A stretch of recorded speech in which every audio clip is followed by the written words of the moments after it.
essa nação.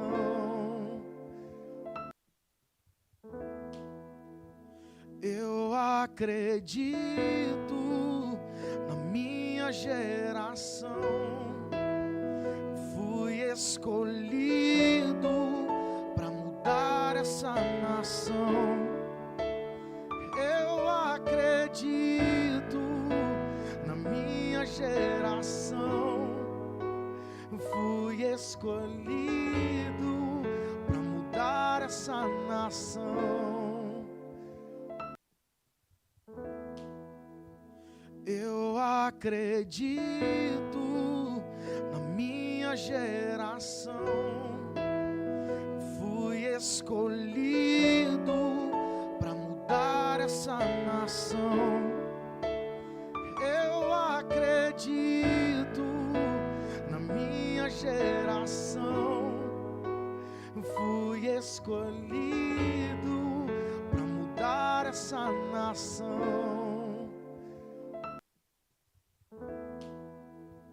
Eu acredito na minha geração.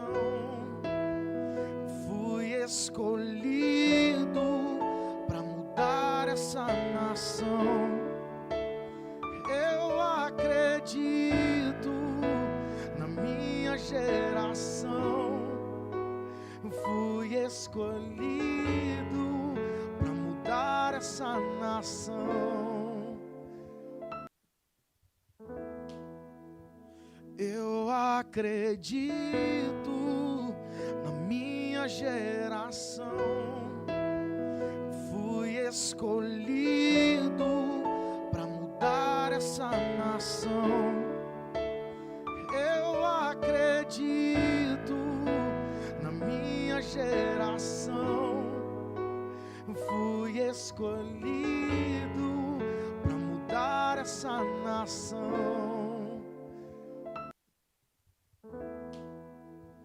Eu acredito na minha geração. Fui escolhido para mudar essa nação. Eu acredito na minha geração. Fui escolhido para mudar essa nação.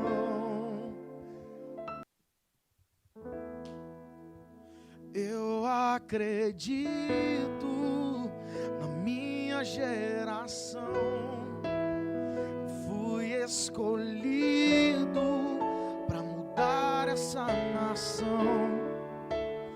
Eu acredito na minha geração. Fui escolhido para mudar essa nação. Olá, nação, eu acredito na minha geração. Estamos começando agora mais um episódio do Eu Acredito Podcast. Você que chegou em nosso canal, você é muito bem-vindo. Se está aqui pela primeira vez, não deixe de se inscrever, deixar o seu like, ativar o sininho de notificações. Assim fazendo, todas as vezes que nós tivermos algum conteúdo novo, podcast ao vivo ou algum corte dos podcasts, você será notificado. Aproveite e já manda para a galera aí nos grupos de amigos, família, no grupo da igreja, porque o nosso bate-papo hoje aqui é muito envolvente. Fazendo isto, a plataforma vai compreender que o nosso conteúdo é relevante, de fato é, e por si só vai recomendar para mais pessoas. Você que já é inscrito em nosso canal e faz parte da nossa família de mais de 25 mil inscritos, muito obrigado. Até porque essa programação toda especial acontece para você, por você e para mais ninguém. E o nosso propósito aqui, de fato, é trazer informação, edificação espiritual e que, através das experiências dos nossos convidados compartilhadas, alcance você, alcance o coração e alcance todos aqueles que estão à sua volta. Agora chega de conversa, porque mais uma vez eu recebo aqui nessa mesa uma convidada que é muito especial. Teve aqui pela primeira vez, deu muito o que falar E hoje não vai ser diferente.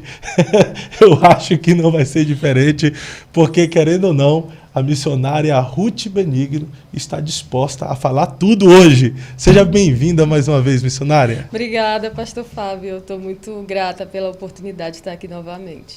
É uma alegria poder recebê-la de novo. Como é que foi a repercussão do podcast que nós tivemos aqui?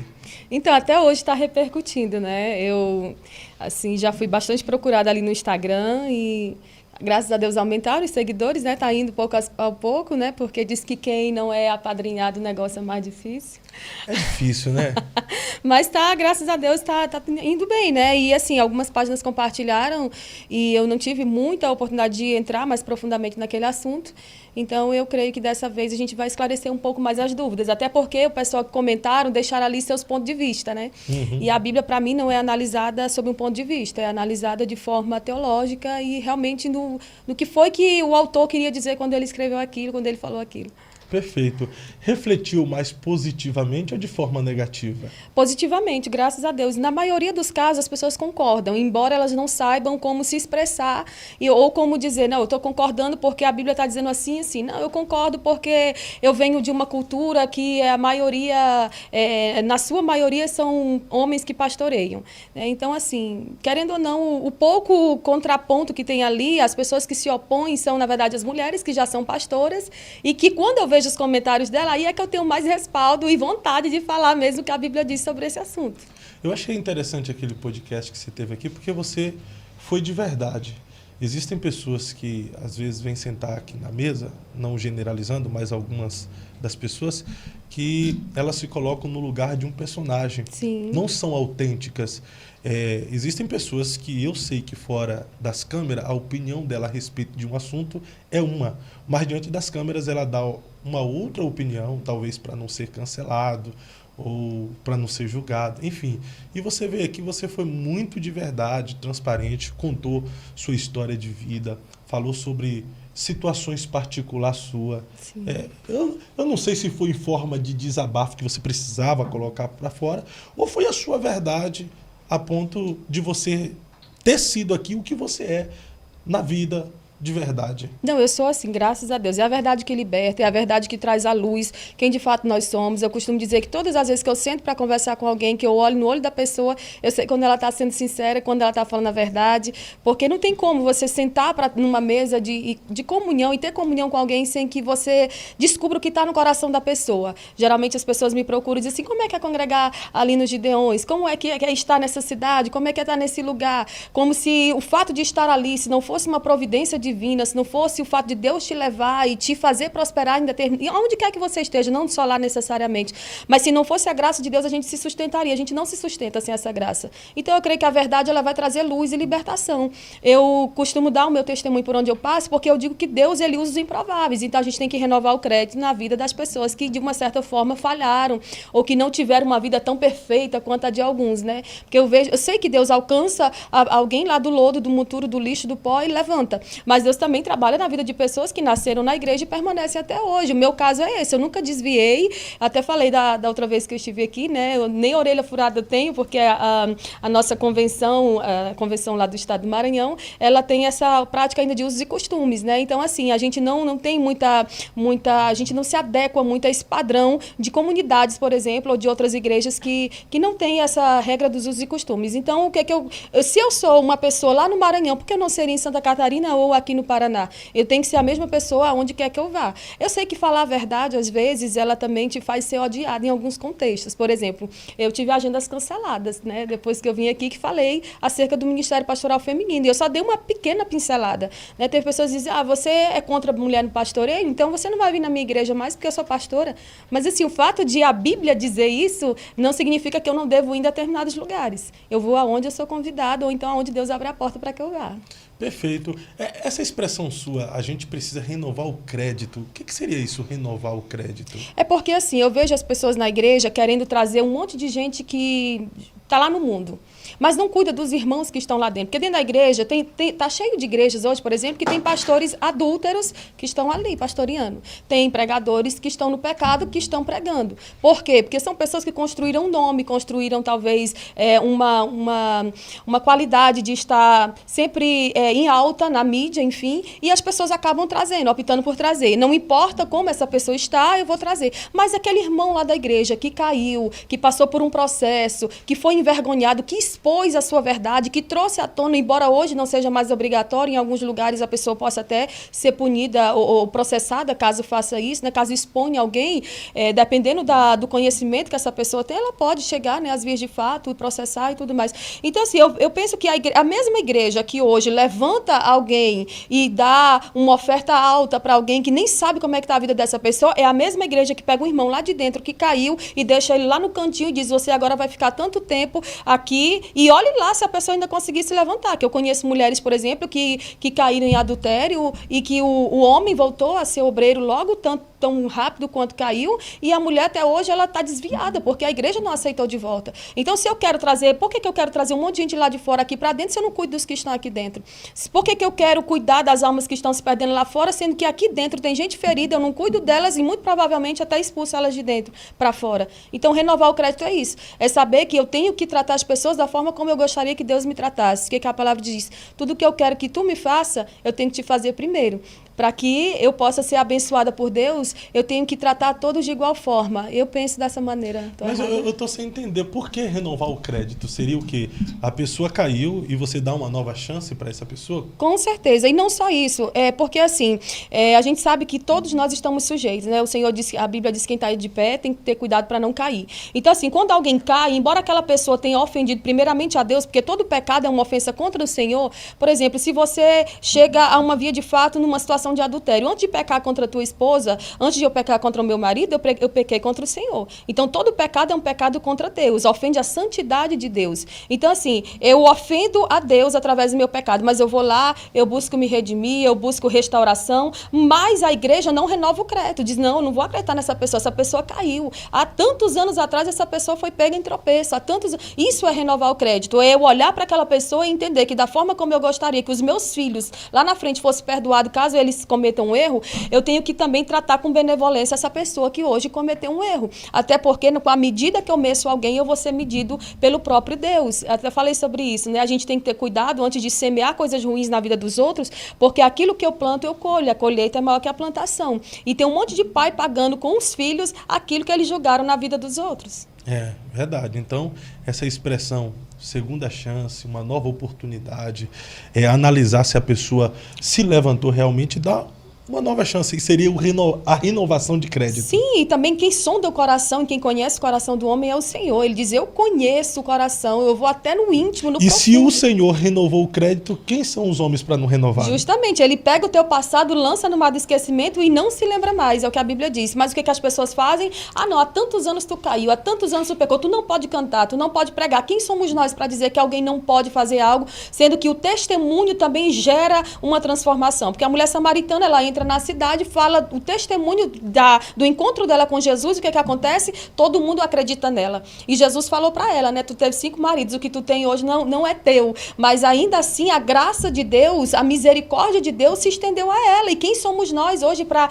lançar no inferno? Porque algumas pessoas fazem isso, né? Com gente que caiu, que tropeçou, que falhou. E assim, tem casos e casos. A gente precisa entender que quem vai dar conta dos pecados seus é você e vice-versa. Então, eu não posso te julgar por aquilo que talvez eu não estou errando na mesma área, mas eu também tenho pecado. Sim. Quem não tem pecado, que atire a primeira pedra. Né? Quando Jesus se encontra com a mulher adúltera, ele absolve ela e diz, vai, não peques mais. Então, se Jesus absolve alguém que caiu em pecado, quem somos nós para não absolver e não dar uma segunda chance? Né? E geralmente quem olha para o passado de uma forma condenatória ao ser humano, para o ser humano, é o próprio Satanás. Então as pessoas que olham para o passado de alguém, julgando, apontando, condenando, e se acham dignas de julgar que essa pessoa não merece uma nova oportunidade, ela não está trabalhando no reino dos céus. Com certeza. Ela está trabalhando para o reino das trevas. Sim, Jesus diz, não julgueis para que não sejais julgados, porque com a mesma medida que você medir, você vai ser medido. No mesmo capítulo, se eu não me engano, mais à frente, Jesus diz, mas julgai segundo a reta justiça. O que é julgar segundo a reta justiça? É julgar o comportamento presente da pessoa. Eu não me importo com o passado de ninguém, e passado só cabe para o acusador, que é Satanás. E para que porque assim, ó, se uma pessoa cai, Fábio, você pode ter por certo que aquela pessoa, se ela se arrependeu de verdade, ela vai sempre ficar olhando sobre essa ótica. Gente, eu não posso cair nesse mesmo erro. Ela sempre vai ficar olhando para o passado e não se condenando, mas lembrando disso para que ela não tropece na mesma forma, no mesmo pecado mais à frente. Então, o que acontece? O fato da consciência da pessoa que já acusa ela não me dá o direito de acusar também. Então, o que é julgar segundo a reta justiça? Eu tenho que julgar o comportamento dessa pessoa no presente. O passado está perdoado por Deus e Satanás ele vai usar isso contra a pessoa se a pessoa der brecha. Né? Se a pessoa ficar ali cometendo erro ou flertando novamente, eu creio que o inimigo ele tem essa brecha, né, para agir na vida da pessoa. Mas caso não, a pessoa se arrependeu, pediu perdão, buscou essa restauração em Deus, tem buscado se levantar. Quem sou eu para abater quem Deus está levantando, quem Deus está tratando? E as pessoas têm que ter muito cuidado com relação a isso, porque principalmente no nosso contexto pentecostal, as pessoas amam apontar. E as mesmas pessoas que apontam os pecados dos irmãos dentro da igreja, que caiu, que passou por um divórcio, passou por uma situação difícil, são os mesmos que pegam um pastor que caiu e diz assim, não, daqui a um mês esse pastor ele pode voltar a pastorear. Ou então pega essa turma aí que está aí na mídia e dá oportunidade para eles, com altos cachês inclusive, e são 2 pesos e 2 medidas, e essa balança enganosa o Senhor vai julgar. O Senhor não se agrada de balança enganosa, o Senhor não se agrada, e nisso também é revelado o que está no nosso coração. Geralmente as pessoas que julgam as outras pelo passado pecaminoso, não olham para si. E essas pessoas também, elas se auto-julgam santas, cheias de experiência com Deus. Mas eu vejo que aqueles que têm experiência com Deus, têm um contato com a glória de Deus, eles não julgam o próximo, eles julgam a si mesmo. Exemplo, Isaías. No ano em que morreu o rei Uzias, eu vi o Senhor assentado em um alto sublime trono e o seu séquito enchia o templo. Vi em volta dele os serafins e tal. Depois que ele tem essa experiência sobrenatural com a glória de Deus, ele olha para si mesmo e diz, ai de mim que vou perecendo. Então, as pessoas que realmente têm experiência com a glória de Deus, ela está tão ocupada em melhorar a si mesmo que não tem tempo mais para ver o pecado dos outros. Exatamente, até porque quando eu aponto um dedo para você, tem 3 de volta apontado para mim. Eu tenho que ter muito cuidado com essa questão da colheita, da plantação, porque conforme eu planto, eu vou colher. Isso é muito sério, a lei da semeadura, ela é verídica, o Senhor nos perdoa para a salvação, mas todos os pecados cometidos conscientemente, eles vão ser punidos e a gente vai pagar o preço e não tem como fugir disso. Então, a gente tem que ter muito cuidado. O Senhor castiga a maldade dos pais nos filhos até a 3ª e 4ª geração. Isso aí é muito sério, porque tem pessoas que você vê que elas viviam no pecado aqui, aí tem filhos, netos, bisnetos, tá ali tudo na mesma coisa. Se passou por um divórcio aqui, os filhos têm uma tendência maior a se divorciar e assim por diante. Isso seria o quê? Maldição hereditária? Você acredita na existência de maldição hereditária? Não, eu acredito que quando você vem para Cristo, todos os teus pecados são perdoados, mas há uma recorrência. Por exemplo, quem tem diabetes, há uma recorrência de que o filho tenha, o neto tenha, e sempre que você vai consultar, alguém pergunta, tem alguém na tua família que é hipertenso? Seria genética, diabético, né? Sim. Mas eu acredito que no mundo espiritual também exista isso, caso você não confesse. Quem confessa e deixa alcança misericórdia. Então as coisas precisam ser confessadas primeiramente para o Senhor, que todo pecado é uma ofensa contra a santidade de Deus. Depois para quem é contra quem você pecou essa semana, agora uma pessoa me procurou e disse, eu traí meu marido, eu devo confessar? Com certeza. Porque sem a confissão... Confessar para quem? Para o marido? Para o marido. Porque assim, se você peca contra uma pessoa, você precisa pedir perdão a ela. Como é que eu posso me sentir perdoado por Deus, sendo que eu ofendi alguém também? Mas se o camarada tiver um instinto assassino e a mulher vai lá e confessa para ele e na mesma hora o cara matar ele? Tem que preparar o ambiente, né? Porque é uma possibilidade. Sim, mas tem gente que não vai aceitar ser corno nunca na vida, pô. É sério, tem gente que ele gosta de cornear, mas na hora que vai se voltar contra ele. Na hora que é ele, o cara se acha o digno de tirar a vida dos outros porque foi corneado, né? Então, mas nesse caso, o que acontece? Você precisa ter pessoas ali para te amparar, caso aconteça alguma coisa, e você ir para o caminho da confissão. Ou então orar para que o Senhor prepare o momento certo. Eu creio que Deus, quando a gente quer andar na verdade, na sinceridade, na integridade, o Senhor, Ele vai nos respaldando. Augusto Nicodemos tem um testemunho forte no livro que ele lançou recentemente, que é Confissões de um Pregador, se não me engano. Ele diz que ele cometeu um assalto a um posto de gasolina. Eu acredito que foi. E ele disse que quando veio para Cristo, ele se arrependeu. E ele pensou em devolver o dinheiro e ir lá e confessar, mesmo estando sujeito a ir para a prisão. E ele disse que orou, se preparou, conseguiu o valor e foi nesse lugar, confessou que ele tinha feito o assalto, devolveu o dinheiro e isso é arrependimento. Isso sim é fazer a via certa para que você obtenha o perdão de Deus e tenha transparência diante das pessoas. Eu acredito muito no poder da confissão. A confissão, ela é como se fosse um antídoto que desintoxica a alma. Se as pessoas praticassem mais o ato da confissão, acredito que as pessoas seriam mais saudáveis espiritualmente, psicologicamente. Existem pessoas que estão sofrendo de depressão por causa de sentimento de culpa. Exatamente. Existem outras pessoas que estão sofrendo de inúmeras outras síndromes pelo fato de não confessarem. Então, eu vejo a necessidade, sim, de confessar, mas também é necessário ter um discernimento com quem e para quem você confessar. Justamente. Nessa ideia da pessoa que traiu o seu cônjuge for confessar o seu cônjuge, eu penso que antes de confessar o seu cônjuge, é necessário também confessar uma liderança espiritual uma autoridade espiritual, para que essa autoridade espiritual faça ali a conexão. Justamente. Vou usar a expressão mediação, né? Jesus é o único mediador entre o homem e Deus, entre Deus e o homem. Mas que essa autoridade espiritual possa fazer essa conexão entre o cônjuge. Porque a autoridade espiritual vai ter um discernimento se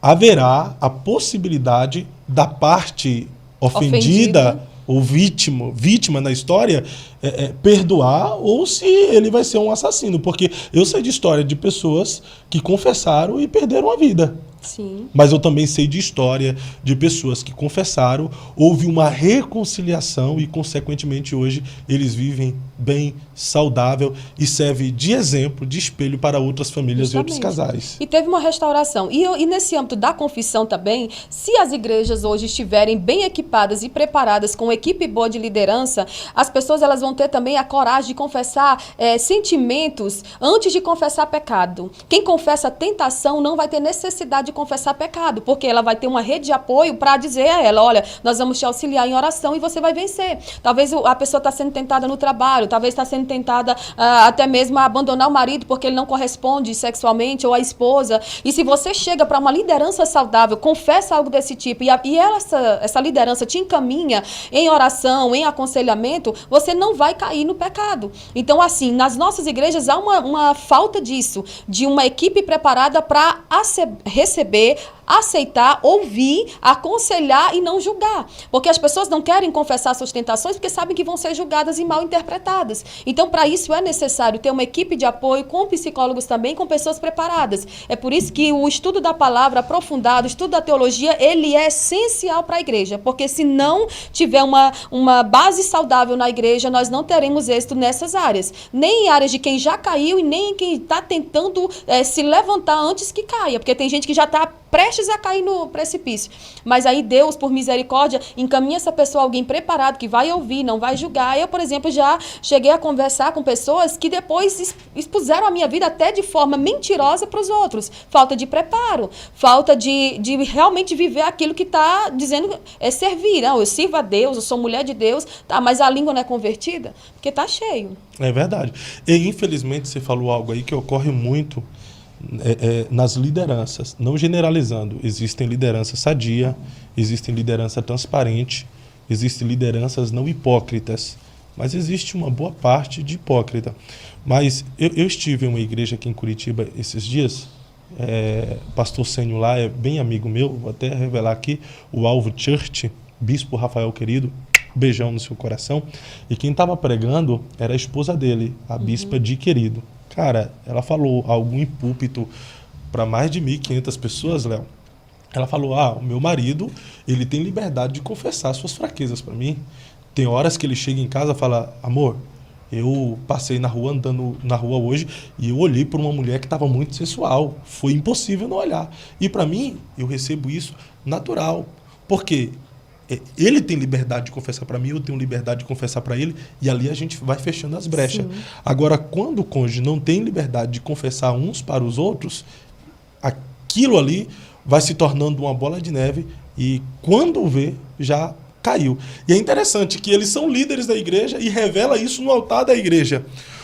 Quando hoje, às vezes, um membro vai confessar, eu olhei para uma mulher, o cara já é cancelado, o cara já é repreendido, já é endemonizado, já é satanizado pelo fato de ter confessado uma fraqueza.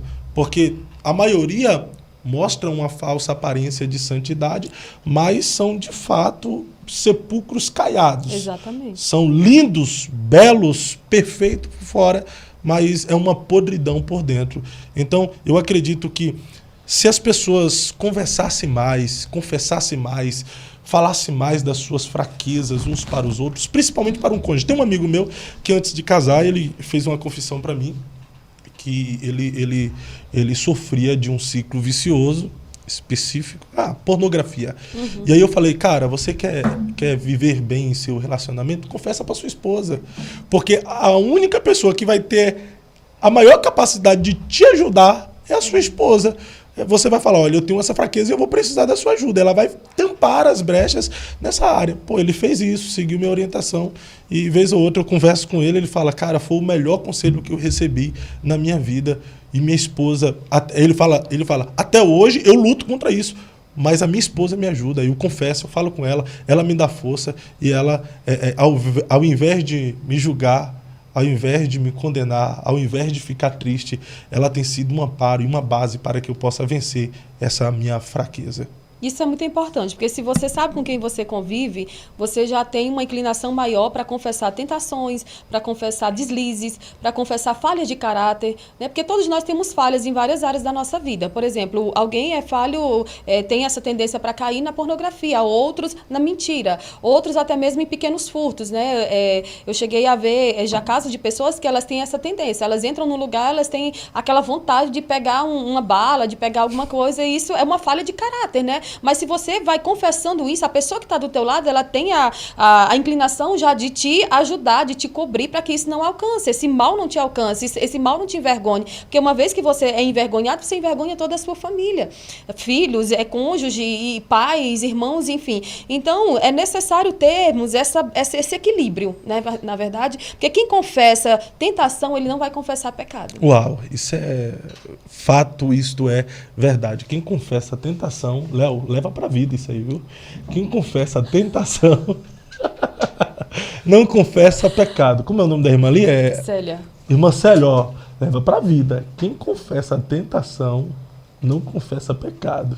Isso é forte. É forte. Esse tema é muito bom sobre confissão, né? Porque, e se a gente for falar de confissão, a gente vai pro podcast todo. Porque, assim, essa proposta de confissão, ela é interessante, porque hoje em dia os membros já não têm mais confiança de confessar aos seus liderados, aos seus líderes, né? Os seus liderados não têm confiança de confessar aos líderes.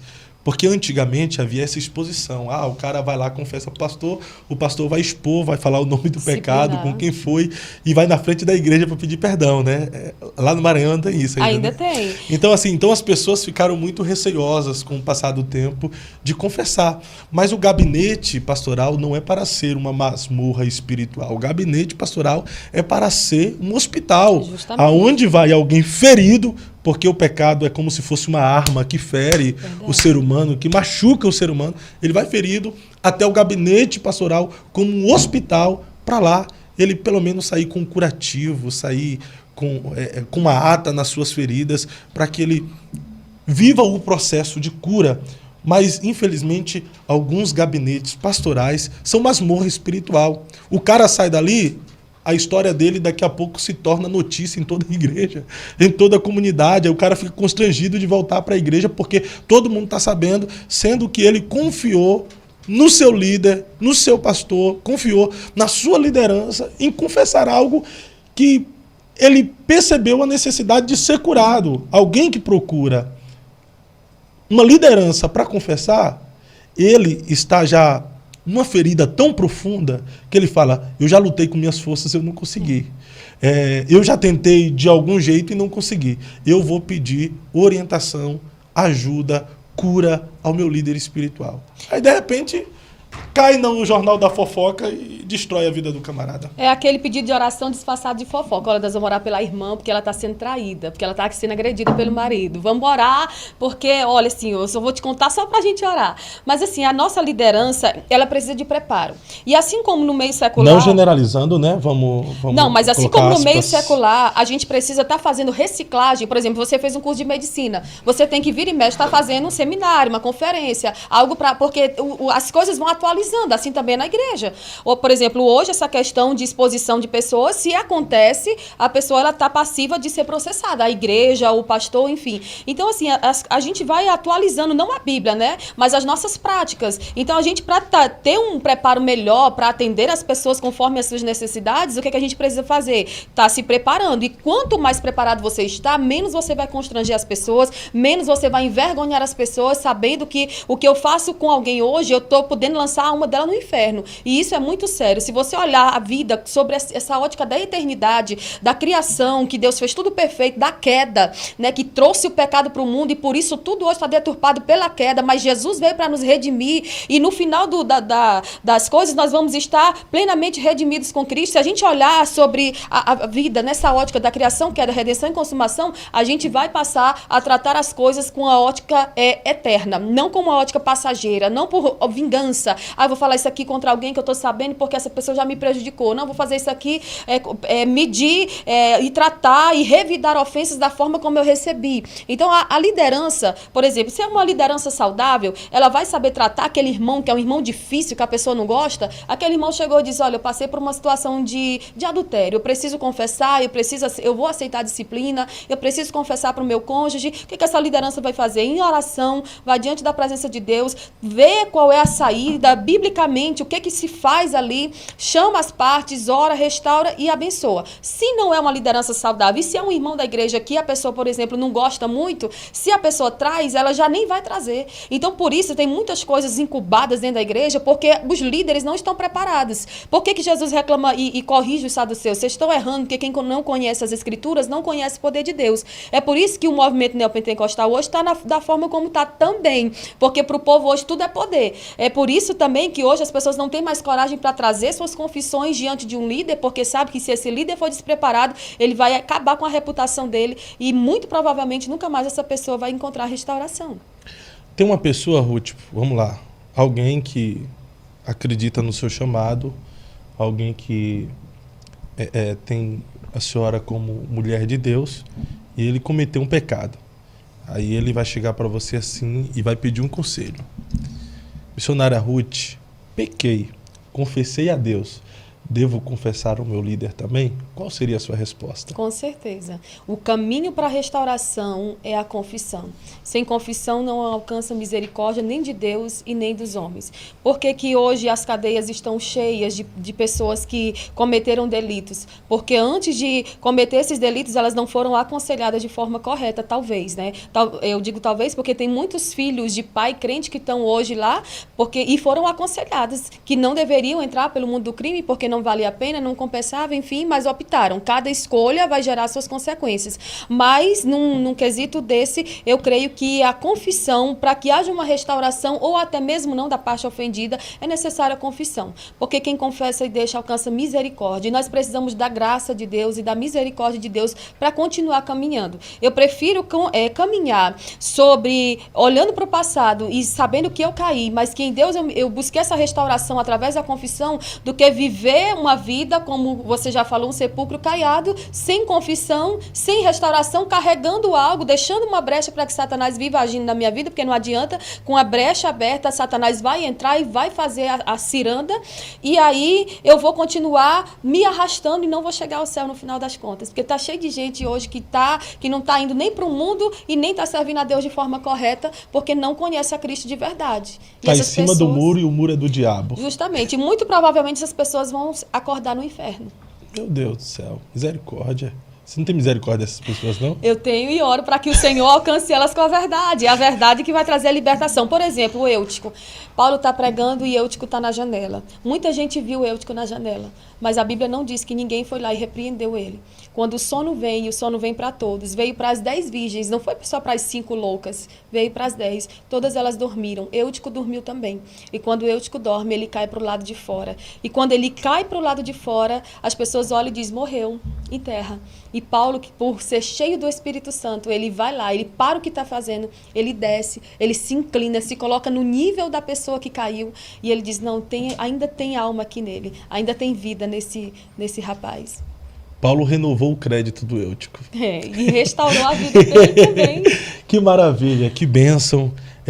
Voltando a falar sobre pessoas que são de verdade, foi inicialmente Sim. essa fala que eu falei a seu respeito, que você veio aqui e transmitiu verdade na sua fala, expôs a sua vida, contando o seu testemunho, contando a sua história de vida. E infelizmente, hoje está faltando pessoas de verdade em nosso contexto gospel. Existem muitos personagens, né? E as pessoas estão tão acostumadas com personagens que são os personagens que estão dando resultado no meio gospel. Justamente. Surgiu uma vez o Daniel Araújo, não vou saber o sobrenome dele, é Daniel, o pastorzão. Foi um personagem que fez o sucesso por um tempo. Agora ele Sim. perdeu o sucesso, perdeu também, enfim, se tornou de esquerda, tá meio desviadinho. Eu vi. Pastorzão tá desviado. Aí, hoje em dia nós temos personagens que fazem sucesso. Por exemplo, nós temos, meu Deus do céu, Alabashai. Olha o nome do personagem, Profeta Alabashai. O irmão do Cabelão. Não, o Cabelão eu não vejo ele como personagem, cara. Eu acho que ele não bate bem na cara. Não, mas eu acho ele querido, sabe? Mas não vejo ele como personagem. Ele só, tipo assim... Fora da casinha. Só meio fora da casinha, mas é gente boa, é um cara legal, sabe? Irmão do Cabelão, mas aí tem o Profeta Alabashai. Pô, é um absurdo a zombaria que esses caras fazem. E tem público, né? Justamente. Aí nós temos lá aquele Profeta Bebeto, já viu? Profeta Não, Beto, um moreno. Graças a Deus, não. Então são personagens. E aí, às vezes, nós vemos pessoas também que têm a aparência de alguém que está demonstrando uma identidade própria, mas não passa de personagem. Infelizmente, o meio gospel está cheio de personagens e está faltando pessoas autênticas. Mas só está faltando pessoas autênticas porque o próprio público cristão está dando ibope para essa turma. Por exemplo, houve agora uma situação do Eliseu... eu esqueci do Joma, cara. Tem o Joma. Você já viu o Joma? Já. Vem devagar, varão. Que horror. Assim o vaso não aguenta.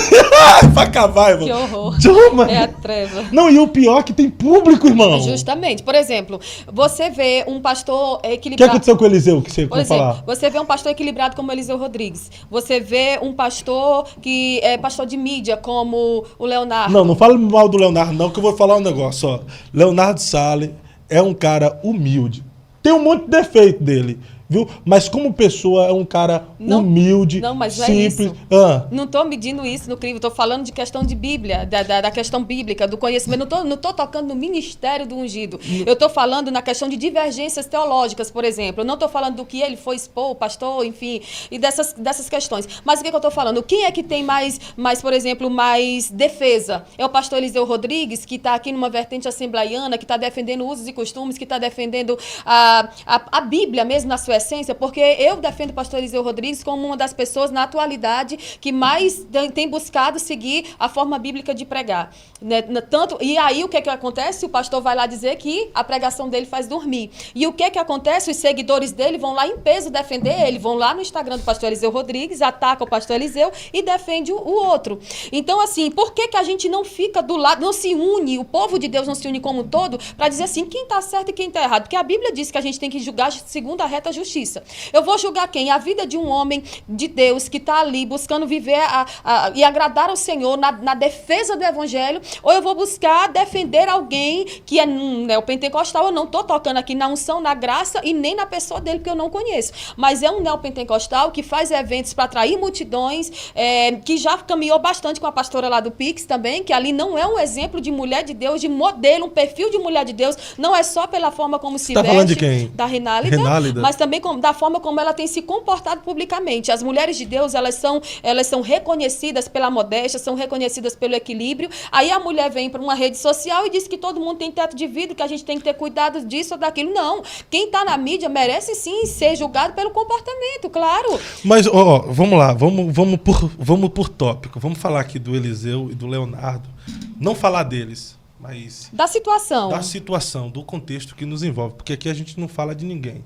Isso aqui não é um podcast de fofoca. Exatamente. Tá? Que a gente comenta sobre situações que estão expostas.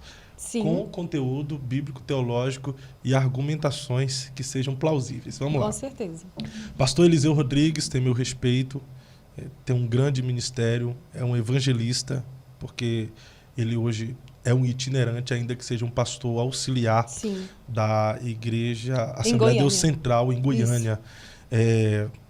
E é um biblicista nessa nação. Com certeza. É um biblicista nessa nação que está lutando para ser um mestre dentro da teologia. Então tem meu respeito, minha respeitabilidade, é bem querido. Mas o Leonardo Sale, vamos lá.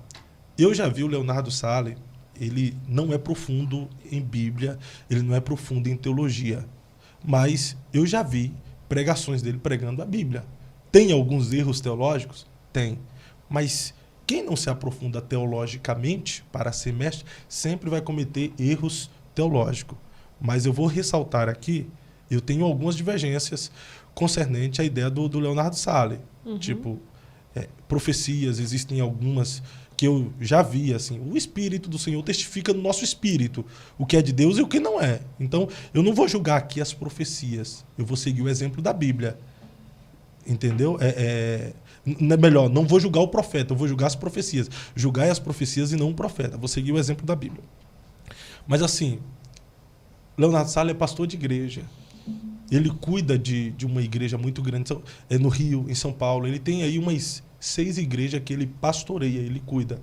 Já o pastor Eliseu, mesmo que seja mestre, biblicista, ele não cuida de igreja especificamente. Pastorear uma igreja, pastorear o povo, não é fácil. Sim. Agora, eu penso que os dois, porque assim, o Eliseu vive alfinetando o Leonardo Sale. Por exemplo, pastor Eliseu. Eu nunca vi o pastor Eliseu respeitar a unção pastoral do Leonardo Sale. Todas as vezes que ele se referiu ao Leonardo, nunca foi pastor Leonardo. Ele sempre se referiu Leonardo. Mas ou seja, aí, tipo assim, o Leonardo todas as vezes respeitou o pastor Eliseu Rodrigues, o pastor Eliseu Rodrigues.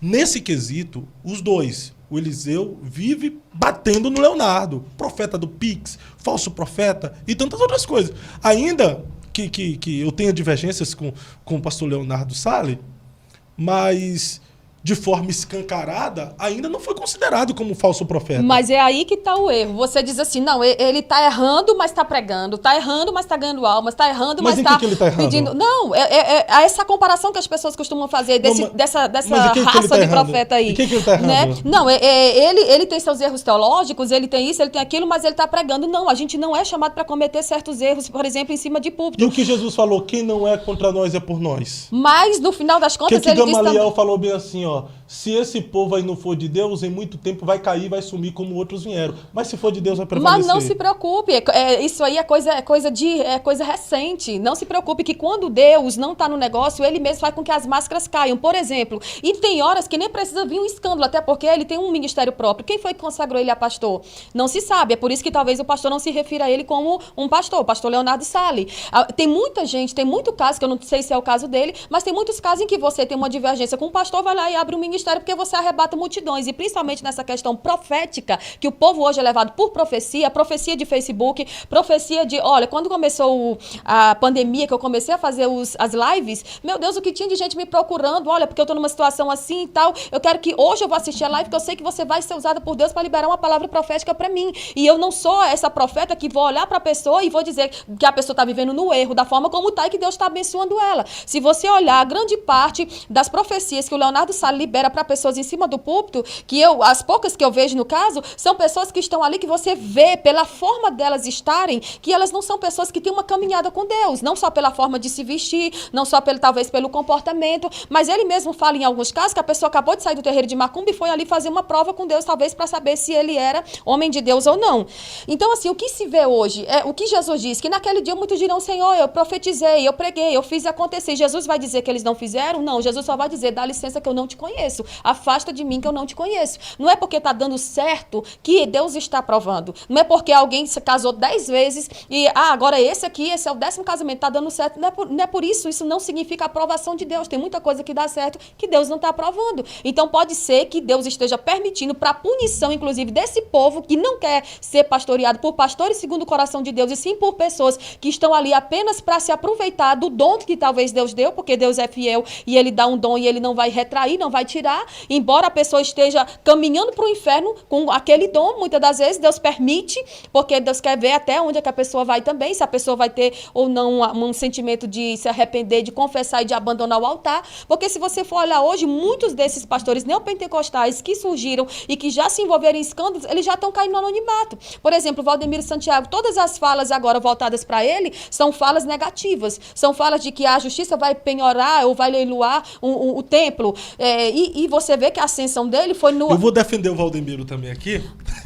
Não, ele é desses, né? Eu apresento sempre o contraditório. É porque as pessoas só se apegam ao momento do cara, mas não vê o quanto o cara já abençoou outras vidas. Mas isso não é crivo. Tantos testemunhos de cura que Deus foi louvado através dos milagres, através da vida do pastor, do apóstolo Valdemiro. Vou falar mais. Quantas pessoas foram alcançadas através daquela pregação simples? Eu já vi o apóstolo Valdemiro pregando salvação. Ainda que ele não seja salvo, eu tenho certeza que muitas pessoas serão salvas através da vida dele, que eu conhecer o evangelho a partir da vida dele. É igual o Samuel Mariano. Se apegaram ao fato da queda do Mariano, detonaram o cara, mas não viram as inúmeras cruzadas, o assistencialismo social que o Samuel Mariano fez no norte e no nordeste do Brasil. Mas onde é que a Bíblia me dá respaldo para olhar para o fruto da pessoa e dizer assim, não, por causa disso, essa pessoa pode continuar da forma como está. E aonde a Bíblia nos dá respaldo para sepultar alguém por erros cometidos? Não é sepultar. Foi que eu falei mais cedo. Eu falei sobre renovar o crédito. Só que você precisa passar pelo processo para poder ter o crédito renovado. Eu só vou ter meu crédito renovado na praça aí. Por exemplo, se meu nome estiver no SPC, eu tenho que ir lá, pagar minha dívida e esperar o score subir para poder eu voltar a ter crédito na praça. Então, da mesma forma, assim, você precisa provar que houve um arrependimento. Até porque toda queda, ela gera a queda não só de um grande líder, ela gera a queda de outras pessoas também que confiavam naquele líder. Entende? Então, assim, hoje, o evangelho, nesses casos, e principalmente dessa turma que está na mídia, em ascensão e está no auge, ele está sendo banalizado. Por quê? Porque tem uma turma que quer seguir esse povo, e a turma que segue o que a Bíblia diz, ela não tem ibope, como diria a Vitória Souza, né? Que agora também a gente tem visto muitas coisas envolvendo ela. Ai, como você gosta de falar dos outros. Não, parou. Não mesmo. Não, senhor. Vamos lá.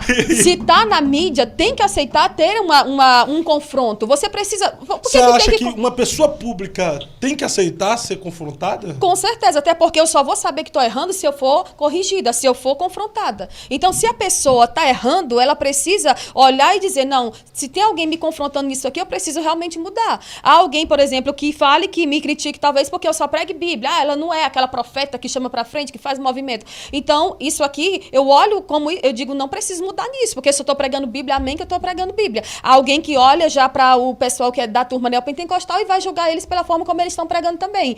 Então, se o crivo é a palavra, eu tenho que olhar para essa turma, porque o Senhor diz que condutores de guias cegos, eles não têm como conduzir um povo, um rebanho até o céu. Então, o povo está aceitando comer essas comidas embutidas e essas pessoas elas vão depois ter náusea, elas vão ter problemas graves, porque se não é alimentado e não tem uma solidez na palavra, não tem como esse ministério fluir adiante. E a Deus até muitas das vezes permite, mas uma hora a conta vai chegar. No caso da Vitória Souza, que eu acabei de citar, ela é uma menina. Os pais dela precisam olhar para ela e ter misericórdia, porque pelo fato de, vamos supor, aquele rapaz, o J.A., ele começou criança, ele foi subindo, foi progredindo no ministério, e aí chegou lá em cima, ele caiu e levou com certeza muita gente junto com ele. Agora também o rapaz, o Jessé Aguiar, aconteceu a mesma coisa praticamente. Você vai falar de gente, fala da Alcântara também, a menina PlayStation lá. Mas aquela lá ela já tomou o partido dela e já foi. Ela não está mais em cima do muro. Ela não está mais arrebanhando o povo ou está usando o púlpito da igreja de forma indevida. Né? O que eu estou falando é de gente que está no púlpito, por exemplo. Essa semana teve uma situação de que um pastor levou a Vitória Souza para pregar, falou até o valor do cachê que deu a ela. Ela é uma menina. Qual foi o valor do cachê? R$3.000. E você acha que ela é um produto? Não, não acho que ela é um produto. Porque o pastor disse que ela é um produto. Não, ali ambos estão errados. Um absurdo o cara ter a capacidade de pagar 3 mil e depois chamar a menina de produto. O escândalo do evangelho não é só a partir da menina que foi lá e não aceitou os 30 minutos para pregar. O escândalo começou a partir do momento que o cara se sujeitou a pagar 3 mil reais. Se ele se sujeitou a pagar 3 mil reais, agora arca com a responsabilidade. Agora, em público, dizer que a menina é um produto, classificando a maioria das pessoas que recebem oferta como produto. Você recebe oferta, missionária? Com certeza. Você é um produto porque recebe oferta? Não sou, mas eu te digo uma coisa, se o pastor me der 15 minutos para pregar, eu vou usar os 15 minutos que ele me deu. Ambos ali estão errados. Ali, eu não estou dizendo que alguém errou e o outro é vítima. Eu vou fazer uma confusão aqui nesse... Pode falar. Tá repreendido. Estou me retirando. Ficarei em silêncio. Vai, e aí, o que aconteceu? Não, eu creio que ambos estão errados, porque tanto o pastor que expôs ela daquela forma está errado, como ela e o pai estão errados de trazer a público isso, porque eu posso ser moída da forma como for para estar em cima de um púlpito pregando a palavra de Deus. Eu não preciso expor o meu problema para as pessoas, eu não preciso expor o que aconteceu nos bastidores, porque isso vai gerar escândalo, principalmente numa situação em que estavam ali, como se fosse uma cruzada, né? Então, assim, se uma cantora, já tem uma cantora no evento, por que eu quero pregar e cantar? Se eu tenho 30 minutos para pregar, eu vou pregar 30 minutos, ou 35, ou menos, mas eu tenho que usar o tempo que eu recebi para pregar e não para ficar enchendo linguiça. Mas se a ministração é longa, precisa pregar, precisa fazer aquele mistério, precisa fazer as comparações do copo de água cheio, do copo de água vazio, do iPhone. Quem é que gosta de falar da vida alheia, Léo? Olha aí, ó. Se a ministração é longa, o que é que tem que fazer? Mas enfim, eu tô só brincando. Eu já falei aqui algumas vezes no podcast sobre isso. Vitória, outros meninos, 16, 17 anos, eles precisam de uma mentoria espiritual. Justamente. Precisa de um pastor. Onde está o pastor dessa garota? Pelo amor de Deus. Desculpa os pais. Cara... Os pais. Os pais. Você que está fazendo, o senhor, pai de meninas e de meninos como a Vitória, que tem um dom, foi chamado, porque tem um dom, foi chamado. Sim. Entendeu? Mas você está colocando seus filhos na condição de produto. Poxa. Justamente. É os pais que estão invertendo o fato. Né? De fato, esses caras... Desculpa, eles estão profissionalizando o chamado dos seus filhos. Ela tem 14, Eu comparo né? essa menina, Vitória, Maria Massal, que é cantora, como aquela Larissa Manoela, que os pais vêm, faz dos filhos um produto, aí não tem um tempo de mentoria, não tem um tempo de pastoreio, não tem um tempo de cuidado, a menina não consegue ter uma maturidade na fé, tem um amadurecimento. Cara, aí acontecem situações como essa. E o pior de tudo, que não é prejudicial apenas para ambos que estavam no evento, porque não fica... Nesse tempo midiático, não fica mais só nos bastidores. Exatamente. Ali, igual antigamente. Porque isso acontece, faz tempo, pô. Verdade. Acontece. Só que agora nós estamos num tempo midiático, tudo é exposto. Então isso causa um escândalo para o evangelho. Vocês estão sendo... Eu vou falar. Vocês estão sendo responsáveis pelo escândalo. E a Bíblia diz... Ai de quem vier os escândalos. Verdade. Pais, pelo amor de Deus, trate seus filhos como filhos, não como produto ministerial, Exatamente. como profissionais da fé. Tem chamado, tem ministério, exerça o chamado, exerça o ministério, mas não faça deles produtos. Faça deles homens de Deus, mulheres de Deus, que atendam o chamado com excelência. Não faça deles profissionais da fé, mercantilistas da fé. Não queira enriquecer nas costas dos seus filhos, porque daqui a pouco dá um problema familiar, como deu problema lá na família da Larissa Manoela. Exatamente. E eu vi, não sei se foi o Fuxico Gospel ou foi o Assembleano de Valor, que ela ganha em torno de R$200 mil por mês com as agendas. Então, assim, é um produto, se é um produto, quem está fazendo dela um produto não é o pastor que ofertou na vida dela. É muito provavelmente quem está assessorando. Então, tem que ter esse cuidado, até porque é uma menina em idade escolar. Ela tem que estudar e tem que estudar a Bíblia também. Ela já teve uma situação com o Eliseu Rodrigues, já teve essa situação agora, e vão surgir outras. E quem fica decepcionado? Os jovens e os adolescentes que seguem ela. Não, mas essa garota aí, ela tá precisando tirar... Ela tirou uns dias fora das redes sociais, aí voltou já com um clipe lançado. Foi mais uma estratégia de marketing, eu acho. Ela tá precisando de um tempo fora mesmo, Justamente. de atender, para ser cuidada, tratada. Justamente. Cadê o pastor? Pelo amor de Deus, pastor da Vitória Souza. Quem pastoreia ela? Será que é o pai? Quem é o pastor dela? Não se sabe. Pastor da Vitória e de outros. Por favor, chame. Fica aí 1 mês, 2 meses, 3 meses sem atender nada. Eu vou cuidar de você. Não ganhou R$100 mil lá do Ítalo?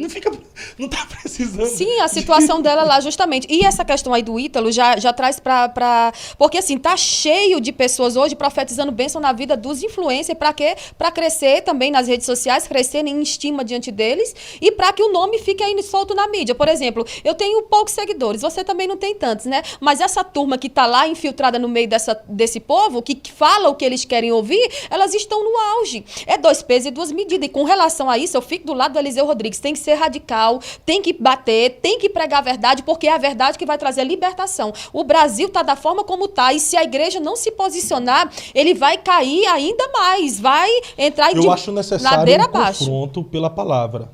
A palavra por si só, ela confronta. E a exposição. Mas dependendo da forma como você fala, você sai do confronto para ir para a agressão. A gente tem que tomar muito cuidado com isso. Mas a porque Bíblia existem diz... pessoas que estão deixando de confrontar para agredir. Mas a palavra do Senhor diz... Você, por exemplo, está me agredindo já aqui. Lá e vai. A Bíblia diz que quem erra, quando um líder erra, quando alguém que está em alta erra, tem que ser corrigido na frente de todos para que os outros tenham temor. Aos que errarem, repreende na frente de todos para que os outros tenham temor. Então, eles precisam ser confrontados e abandonar o erro. Errou? O erro dele é o neopentecostalismo, né? Ele é um neopentecostal por vida. Olha, por exemplo, eu não vejo um homem de Deus, ele me perdoe, mas eu não vejo um homem de Deus indo hoje, o meu pastor do Maranhão, por exemplo, e o meu pastor, que hoje eu sou pastoreada pelo pastor Zilmar em Camboriú. Eu não... Imagina, hoje, se eu visse pastor Raul ou pastor Zilmar numa live na rede social sem camisa. Isso aí ia me chocar. Por quê? Porque não é postura. Nós precisamos ter postura. Ele faz live sem camisa? Ele faz live sem camisa. Os stories dele estão praticamente... Você assiste são as lives todos dele? sem camisa. Quando eu vejo alguma coisa relacionada a ele, que eu entro no Instagram dele, tá lá na maioria das vezes. Aí, assim, ó, Renálida... Você segue ele? Não sigo. Renálida também não sigo. Mas o que ela disse? Que todas as tatuagens que ela fez foi depois que ela veio pro Evangelho, para Cristo. O que ela está fazendo? Indiretamente, ela está motivando a quantidade de pessoas que seguem ela, que é mais de 2 milhões, se eu não me engano, a fazerem tatuagem. Não, se a pastora faz, eu também posso fazer. É por isso que eu continuo dizendo. E a tatuagem é antibíblica? É pecado? Não vejo respaldo bíblico para massacrar a tatuagem. A questão é a intenção, né? A Bíblia fala ali sobre não dar golpe no corpo pelos mortos. Mas por que a gente não faz? Porque vai causar escândalo. Se vai causar escândalo, a gente não faz. Por que a gente não bebe? A bebida é um pecado? O vinho, a Bíblia fala tem várias passagens que falam sobre o vinho, né? O beber o vinho, ou se embriagar com vinho. Essa questão aí, por que eu não faço? Porque vai gerar escândalo. Paulo diz, se por causa do teu irmão, se o teu irmão fosse escandalizar porque você come carne, então não coma. Se o teu irmão fosse escandalizar porque você se tatua, não se tatue, porque Jesus morreu por ele também. Então tem coisas que você não deve fazer porque vai causar escândalo. Eu não vejo necessidade de uma mulher de Deus ir para a rede social de biquíni, como ela fez. Ela é uma vai pastora. Também? Ela está na rede social, está nas mídias sociais, tem um grande número de seguidores que não conhecem a Cristo, só conhece a Cristo pelo que ela prega. E a mulher vai para a rede social se expor de biquíni ou de forma toda sensual, isso aí está querendo agregar em quê? Porque a marca da mulher de Deus é a modéstia, não é a sensualidade. E a Bíblia diz, tudo me é lícito, mas nem tudo me convém, né? A pergunta que fica, convém fazer uma tatuagem? Não convém, não vai trazer glória para o nome de Cristo. Tudo que a gente faz tem que olhar no espelho e dizer, Senhor, vai trazer glória para o teu nome? Convém ir à praia? Convém ir à praia. É lícito ir à convém praia. Para uma mulher crente, serva de Deus, ir de biquíni? Não, inclusive tem moda modesta para a mulher de Deus. E cueca na praia? Menos ainda. Também não? Não. Tá certo. Porque nós somos diferentes. A igreja anda na contramão do mundo. Se o mundo está indo para o lado direito, para o lado esquerdo, a igreja vai para o lado direito. É forte. Mas o que acontece? A gente tem que andar na contramão do mundo, na contracultura do mundo. Se o mundo está dizendo que é certo abortar, o que a Bíblia diz? Não matarás. Se o mundo está dizendo que é certo praticar homossexualismo, a gente tem que entender que... Homossexualidade. Sim, homossexualidade. A gente tem que entender que... É porque eles querem processar. Agora se fala se é homossexualismo, né? Eles ficam de besteira, cancelamento. Que tal? Então, se a homossexualidade ela é negada pela Bíblia, ela não é aprovada, eu não vou defender o que a Bíblia desaprova. Se a Bíblia diz que é errado, eu vou dizer que é errado. E a igreja não pode se calar. Porque se a igreja se cala, ela permite que isso cresça mais ainda. Por exemplo, uma mulher como a Xuxa vai para a rede social dizer que a Bíblia precisa ser editada. Quem é ela para dizer isso? A mulher nunca leu a Bíblia e precisa reescrever a Bíblia. Nem o nome de Jesus ela não menciona, mas ela está aí dizendo que tem que reescrever a Bíblia. Outras pessoas que estão na mídia como pastores defendendo que a Bíblia não é a palavra de Deus. A Xuxa quer reescrever a Bíblia para onde tiver o nome de Deus e Jesus, ela colocar o cara lá de cima. Né? É, só pode.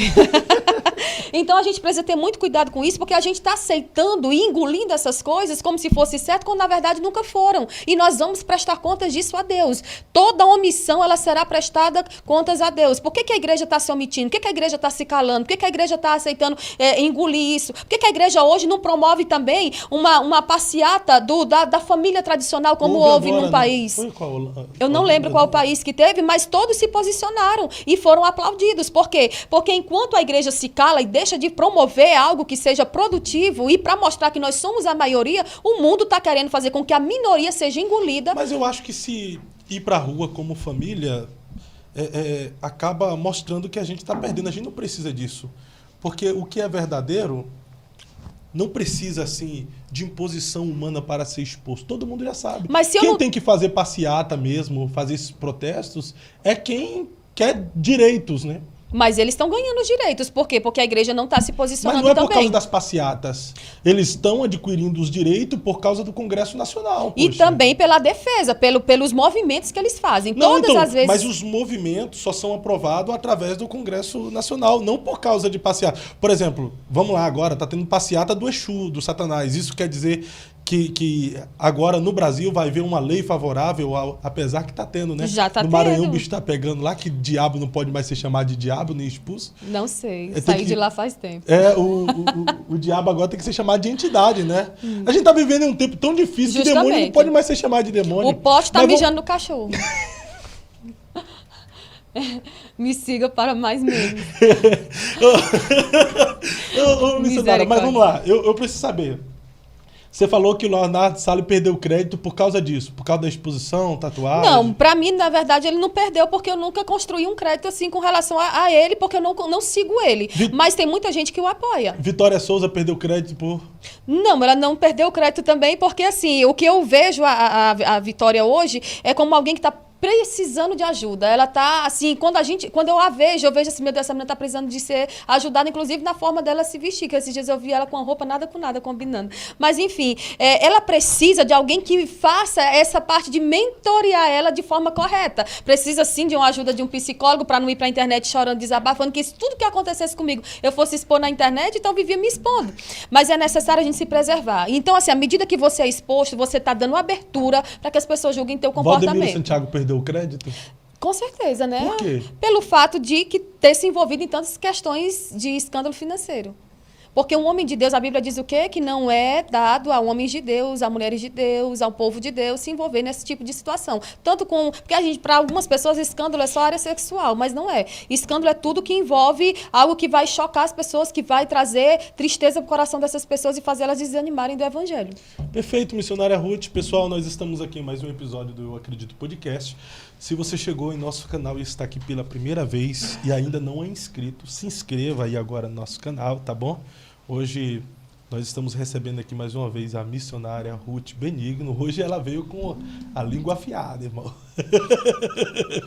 É brincadeira, viu? Eu falo isso pela amizade que nós temos, mas eu respeito muito a Ruth, pela vida que ela tem com Deus, pelo chamado, pela vocação. E é uma biblicista.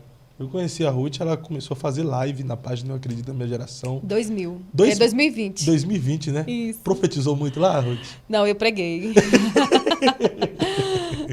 Ô, missionária, se te convidasse para pregar na igreja e perguntasse para você se você ia profetizar, ia revelar alguém, qual seria a sua resposta? Não, eu vou expor o que a Bíblia diz. E a palavra por si só, ela já vai no coração da pessoa de forma profética. Ontem eu ministrei numa tarde da bênção e tinha uma pessoa lá que quando terminou, ela disse assim, irmã, tu veio aqui pregar só para mim, tu saiu de casa só para pregar para mim. Eu não entreguei uma profecia para ela. Mas Deus já te usou em profecia, revelação? Já, sim. Você acredita nesses mistérios? Com certeza. É porque assim, a gente está vivendo os extremos, né? Sim. Existem coisas que eu falo aqui com você e eu me coloco na condição do contraditório.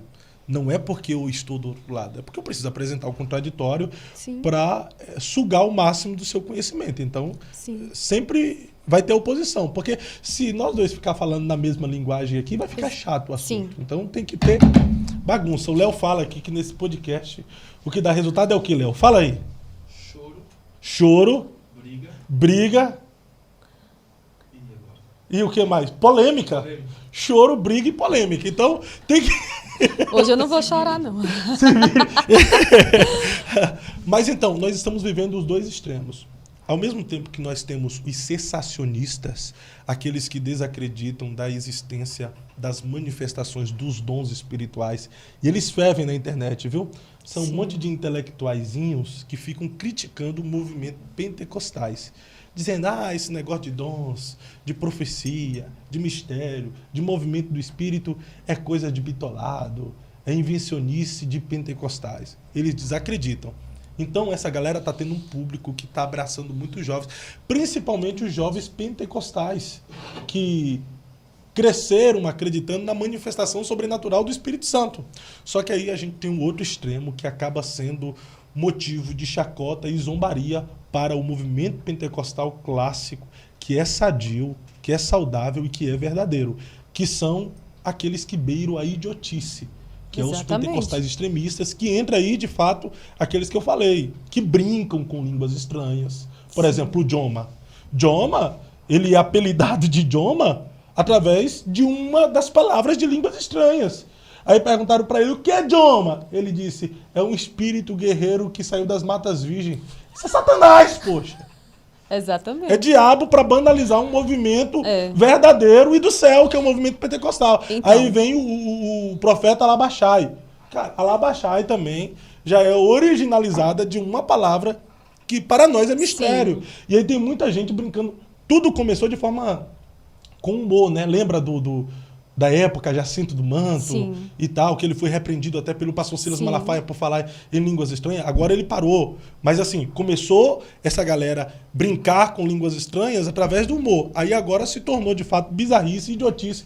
E o pior de tudo é que essa galera tem público brincando com os mistérios de Deus. É isso que me entristece. Porque pessoas saudáveis, elas não têm o alcance que essas pessoas têm. Esse besterol evangélico tem um alcance muito grande. Por quê? Porque a nova geração que está surgindo, ela não quer compromisso. Então é necessário que a gente bata, enquanto a gente tem saúde, vida, espaço, a gente bata no pecado e mostre o caminho certo. Por exemplo, eu creio na atualidade dos dons. Eu creio sim no dom de profecia, no dom de cura, no dom de discernimento que pouca gente busca hoje nos dias atuais, mas tem uma diferença muito grande entre pentecostais e neopentecostais. São dois mundos diferentes. Por exemplo, os pentecostais têm doutrina, os pentecostais eles seguem, né, a doutrina, a risca, mas os neopentecostais eles não têm preocupação com isso. Eles têm falta de compromisso com a verdade bíblica. E esse movimento, ele começou nos Estados Unidos e veio para cá, porque o Brasil importa tudo que os Estados Unidos promove. Não só isso, mas também, por exemplo, Ministério Feminino é algo que começou lá, veio para o Brasil. Ministério Feminino, que pastoral feminino. Sim, Ministério Pastoral Feminino.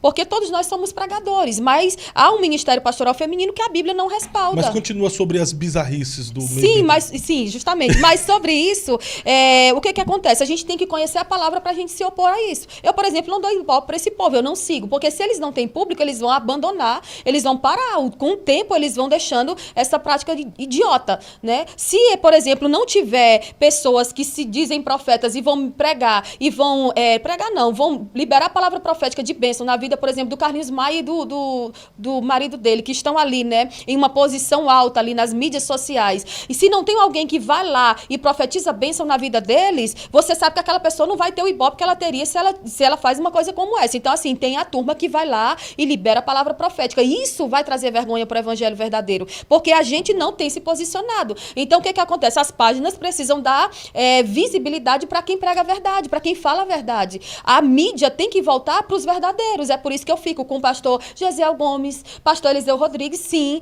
e outros pastores Leonardo que Salles, né? são homens de Deus, que defendem a palavra na essência, defendem a teologia, defendem o conhecimento e o estudo bíblico. Tem tantos pastores aí, até mesmo no meio reformado. Pastor Hernandes Dias Lopes é um grande mestre, sim, que tem que ter cada vez mais... Caio Fábio também. Eu vou repreender o demônio da vida dele, para tudo. Não, hoje ele tá. O Caio não, Caio, você não gosta do Caio, por favor. Não, então, o que acontece? Eu penso, né, que a gente precisa trazer o povo para o certo e não ficar só expondo errado. Porque se eu corrijo meu filho dizendo você errou, e não mostro para ele o caminho para ele acertar, eu vou estar só gerando pessoas feridas, gerando um filho ferido. Então, assim também tem que ser a igreja. Por exemplo, quando foi a última vez que tu pregou sobre arrebatamento? Quando foi a última vez que tu pregou sobre santidade? Eu preguei essa semana sobre arrebatamento, sobre santidade. Mas a gente vê poucos, né? Poucos eventos, poucos congressos. Eu fui nos temas, né? Os temas desses, ó. Eu sempre vou no tema também. Esse tema foi, ó, guarda o que tens. Jesus vem, guarda o que tens. Eu já preguei esse final de semana, foi uma bênção. Aí depois eu preguei no outro, perseverando no Senhor até o fim. Então foi. Olha, é calvinista. Perseverando a perseverança dos santos é 1:12. Tiago 1:12, perseverando. Então, assim, você perguntou, eu respondi. Eu preguei Não, então, pois é, mas assim, esse ano eu já ministrei sobre o guarda o que tens a igreja de Filadélfia já umas 20, 30 vezes.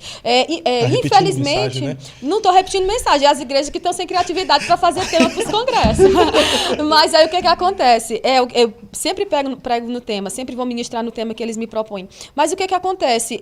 Hoje os temas de congresso, os temas de evento, tema de campanha, na maioria receba, tome posse, são coisas que é para o homem vir e ganhar. E o culto não é sobre receber, o culto é mais sobre dar do que sobre receber. Então há um princípio normativo para o culto, que se esse princípio é seguido à risca, principalmente dando tempo para pregar a palavra, o povo vai ser alimentado de forma correta. E gente alimentado, o povo costuma dizer com relação à questão matrimonial, né? Quando ministra assim para casais, diz assim, olha, se você estiver bem alimentado, com seu arrozinho com feijão em casa, você pode ver uma picanha na rua e você não vai querer. Eu já digo o contrário. O alimento, a Bíblia pregada na essência, ela sim é o melhor alimento. Não é aquele movimento que acontece ali. E também no casamento. O melhor é o alimento de casa. A picanha está dentro de casa, que no caso é sua esposa, que no caso é meu marido. E você não precisa encher seus olhos com coisas lá fora, porque por mais apreciativo que eles sejam, vão lhe dar uma indigestão.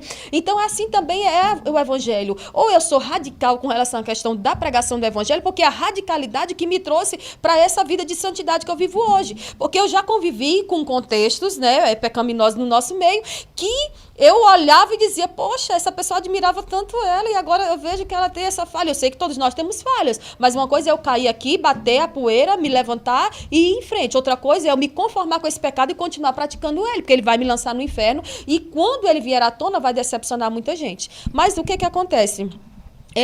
A gente precisa ser radical com isso. Então a igreja precisa trazer mais a questão da vinda de Cristo, do arrebatamento e da seriedade do pecado. A igreja precisa mais saber de doutrina, né? Sim. Doutrina bíblica. É que as pessoas confundem muito doutrina com os costumes, mas a gente está falando de doutrina bíblica, é santificação, santidade, justamente, vinda de Jesus. A doutrina da salvação, isso, a doutrina do Espírito Santo, doutrina sim, bíblica no geral. Está faltando realmente? Está faltando? Eu não me lembro quando que foi a última igreja que eu visitei ou que me convidaram para pregar, que foi sobre algo relacionado a isso, essa profundidade bíblica. Mas nós temos, eu penso que a maioria ainda está vivendo o verdadeiro evangelho. Entre o falso e o verdadeiro, eu acho que o falso, ele é menor. Só que o falso, ele faz mais barulho. Justamente. Entendeu? E aí o povo vai movido pelo quê? Pelo barulho. O povo vai movido pelo movimento. Não, ali, se tu for ali, alguém vai revelar teu CPF, tua identidade, a placa do teu carro, até o nome do teu marido. Então o povo vão, entende? O povão. Mas o verdadeiro pode estar em silêncio. mas o verdadeiro ainda tá ganhando vidas, está alcançando. Gente, você vai nas comunidades, você vê igrejas cheias. Ali tem o verdadeiro evangelho, de pessoas evangelizando, ganhando vida para Jesus. Toda instituição, toda denominação vai ter os seus erros, vai ter as suas falhas. O sistema falha. Sim. Né? O sistema falha, mas vai ter ali o verdadeiro evangelho Sim. que está sendo pregado. O problema é que o falso faz muito barulho, porque o falso ele gera escândalo. Infelizmente. E infelizmente, por gerar escândalo, a mídia vem. Porque uma coisa que a Vitória disse, ela tem razão nisso. Cara, nas redes sociais, Bíblia não dá ibope. O povo não quer saber de Bíblia. Você lá na sua rede social, você coloca conteúdo bíblico, teológico. O povo não vai, não comenta, não interage. Agora, por que o conteúdo falso da ibope? Porque quando você coloca um conteúdo bíblico, aquele que concorda com o que você falou, que é Bíblia, ele não vai comentar. Ele não curte, ele não interage. Essa é uma verdade que eu já sei, ela tá certa. Não vai comentar, não vai interagir com você. Agora, se é um conteúdo que propaga o falso evangelho, até cuspindo, que propaga o falso evangelho, o que vai acontecer?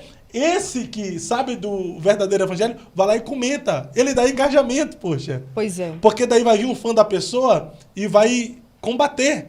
E aí, nesse embate, o conteúdo da pessoa vai crescer e vai acabar fazendo barulho. Mas os verdadeiros estão aí. Nas redes sociais você encontra mais pessoas que propagam o evangelho verdadeiro, só não tem tanto ibope, do que pessoas que propagam o evangelho falso, só que esse que propaga o evangelho falso tem barulho. Justamente, tá cheio de seguidores, né? Então, assim, voltando para a questão dos neopentecostais, eles não aceitam teólogos, eles não aceitam ensino, eles dizem que não precisam de teologia. Vira e mexe, eu vou numa igreja assim, se eu prego Bíblia, eles já vêm no meu ouvido, né? Alguns pastores chamam o povo para frente. Pastor, vou chamar. Termina ali, entrega o microfone, mas só isso. Entende? Então, assim, eles esquecem que Bíblia de estudo é escrito por teólogo. Eles esquecem que os comentários bíblicos são escritos por teólogos. Então, que a teologia, um tempo atrás, foi satanizada também. Né? Pois é, mas a gente está vivendo num tempo em que não é mais. E a gente precisa trazer esses jovens, esses adolescentes, essa nova geração para o estudo da palavra, porque é o estudo que vai produzir esse crescimento e vai preparar os novos pastores, que eu fico muito preocupada com a nova geração. Porque se a geração atual já está dessa maneira, a tendência é que vá piorando, né? A tendência é que a ladeira desça. E a gente tem que preparar esse povo hoje para que amanhã ainda tenha defensores bíblicos da verdade, porque senão, né, o caldo vai entornar. E a igreja será culpada. Sabe por quê? Porque tem algumas igrejas, no nosso meio pentecostal, igrejas tradicionais, igrejas sérias, que elas não preparam obreiros, elas não investem nos seus obreiros. E nisso eu tiro o chapéu para a igreja batista, presbiteriana, porque eles escolhem as pessoas que têm aptidão, inclinação ministerial e investem neles, investem para uma faculdade, para uma graduação, mestrado, doutorado, enfim. E a nossa igreja precisa investir também. Viu que a pessoa tem uma inclinação para isso? Investe, apoia, abençoa, levanta, dá oportunidade, porque é necessário. É que a nossa igreja está precisando de mestres. E os mestres que nós temos, eles não são muito valorizados. Infelizmente, nós até temos mestre, Sim. mas são poucos. E o pouco que temos não são valorizados. Porque a galera tem a capacidade de pagar 6 mil para um avivalista vir no evento, mas não tem capacidade de dar o mesmo valor para um evento, para o mestre vir falar sobre um tema específico para agregar valor e conhecimento na igreja. É verdade. Não então, são valorizados. 40 mil reais, né, para uma pregadora não conhecida. Fale mal dos outros, não. Ô, Léo, me ajuda aqui, Léo. Mas... Agora ele quer falar da Camila Barros. Não, quero não, eu amo ela. Querida. Eu amo e admiro ela. Crente, serva de Deus. Oh, mas então, isso aí também causa escândalo, essa questão de altos cachês. Por exemplo, eu não concordo que a igreja não abençoe de forma igual os pregadores da palavra. Até porque tem um que está na mídia, que teve mais oportunidade, o que não está na mídia não significa que não se preparou tanto quanto. Mas a gente precisa investir em ambos e se abençoar um, tem que abençoar o outro também. Por exemplo, você já ganhou 40 mil reais numa oferta? Não, mas também eu nunca aceitei o convite. Essas coisas, eu penso que antes de chegar naquele nível, deveria ter analisado antes, né? Quem está patrocinando, quem está dirigindo, quem está no púlpito, quem não está, para não chegar nessas vias de fato. Vamos lá, pastora Ruth. Ô, Léo. Nós precisamos... A gente foi conversando, você já viu o horário, cara? Já. O Léo já tá mandando mensagem aqui para mim, você acredita? Tá amarrado. Tá. Olha o horário, olha só. Ministério Pastoral Feminino. Eu tô vendo aí você batendo toda hora nessa tecla. Eu acho que você quer falar, porque você começou a falar aqui da outra vez. Sim. Sobre o Ministério Pastoral Feminino. Então, Por que você é contra o ministério pastoral feminino? não sou contra, é a Você Bíblia. é uma mulher, você vai contra as mulheres. É a Bíblia que não dá respaldo para o Mulheres ministério pastoral líderes, feminino. mulheres de Deus que estão pastoreando, Então, olha, cuidando das ovelhas. olha, eu até trouxe para provar. Eu já li o contra e o a favor. Esse livro é a favor do Ministério Pastoral Feminino e esse é contra. Então, assim, eu não tenho como hoje dizer que defendo algo ou não defendo sem antes ter estudado, né? Então, é por isso que quando o pessoal vai para a internet desabafar, dizer, mas você está indo contra o que Jesus disse. Não, eu não estou. Pelo contrário, eu estou lendo atualmente esse livro aqui da doutora Ruth Salviano, que é Teólogas da Igreja Medieval. Ela vai contar os desafios que as mulheres enfrentaram, pastor, quando elas estavam nesse período, né, que era o período da Idade Média, o período da Idade das Trevas, que chamam, né? E ela vai mostrar muitas mulheres no ministério. O que essas mulheres faziam? Essas mulheres, elas não casavam, ou então elas saíam das suas casas e elas iam fazer um trabalho para o Senhor específico, um trabalho pontual, um trabalho que não era necessariamente estar encabeçando um ministério. Porque eu nunca invalidei, e a Bíblia também não invalida, que a mulher pregue, que a mulher esteja em posição de liderança para outras mulheres, para crianças, mas o ministério pastoral feminino não é bíblico. Primeiro, na criação, Deus estabeleceu uma ordem. Quem é o cabeça? É o homem, e a mulher, ela é submissa ao homem. Agora, Achei que você ia imagina. falar que era cauda, daí eu ia falar, você precisa conversar com o doutor Alderir depois dessa aí. Misericórdia. Olha aí, ó. A mulher, um pastor como esse, né? Que é um mestre, né? Escreveu até uma Bíblia comentada. Ele ter coragem de ir para uma 3, igreja. 4 Bíblias escreveu. Foi? Eu não acompanho ele também, né? Eu tô bem. É difícil para conseguir acompanhar alguém do nosso meio. Porque tem muita gente Mas aí. tá sabendo de tudo, né? Porque já Tô vai falar do sabendo, que... porque, mas o que acontece? O cara vai para um púlpito de uma igreja dizer, se o teu marido te manda rastejar, rasteja. Quem rasteja é cobra. A mulher, ela tem que ser respeitada como... A Bíblia não manda a mulher amar o marido, manda a mulher respeitar. Mas diz que o marido tem que amar a mulher e, se necessário for, tem que dar a vida por ela.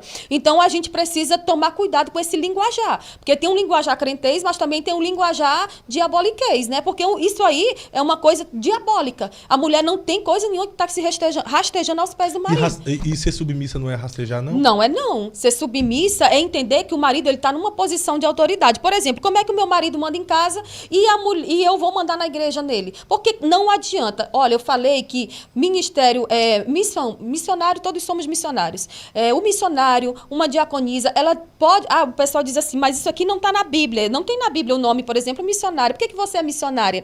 Primeiro, eu fui consagrada missionária e Jesus, quando ele manda irmos em Mateus 28, todos nós, ele está fazendo todos os cristãos, todos os adeptos do cristianismo missionários. Está dizendo ide e pregar. Então, somos todos missionários. E, em segundo lugar, ainda que fosse, né, uma consagração, que a Bíblia necessariamente não fala, não cita esse nome, não é uma posição de autoridade.